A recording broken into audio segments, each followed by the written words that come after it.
চলচ্চিত্র শিল্পী সমিতির নতুন নির্বাচনের দাবি নিপুণের, যা বললেন জায়েদ খান। বাংলাদেশ চলচ্চিত্র শিল্পী সমিতির নির্বাচন শেষ হয়েছে কয়েকদিন আগে।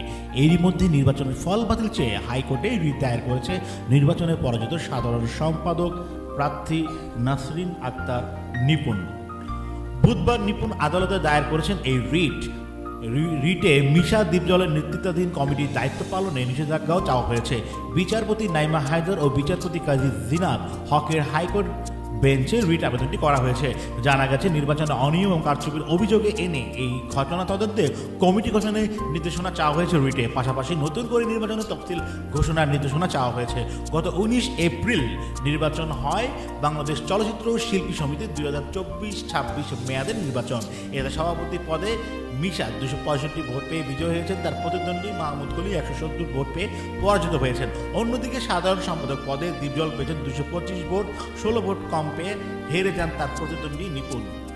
তিনি পেয়েছেন 209 ভোট। এদিকে একটি বেসরকারি টিভি চ্যানেলে নিপুণের এই রিটের প্রতিক্রিয়ায় জায়েদ খান বলেন, একজন মানুষ লোভে পড়ে, যোগ্যতাহীনভাবে একটা চেয়ার ধরে রাখার জন্য কত নাকি নিচে নামতে পারেন সেটি উনি দেখিয়ে দিয়েছেন।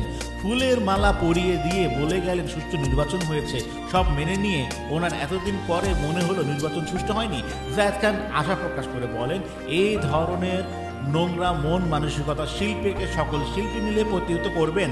আইন বা রিটের বিষয়ে তো আমি কিছু বলতে পারবো না, তবে নতুন কমিটিকে মালা পরিয়ে দিয়ে এখন আবার উল্টো কথা বলেন, এটা দৈত্য নীতি।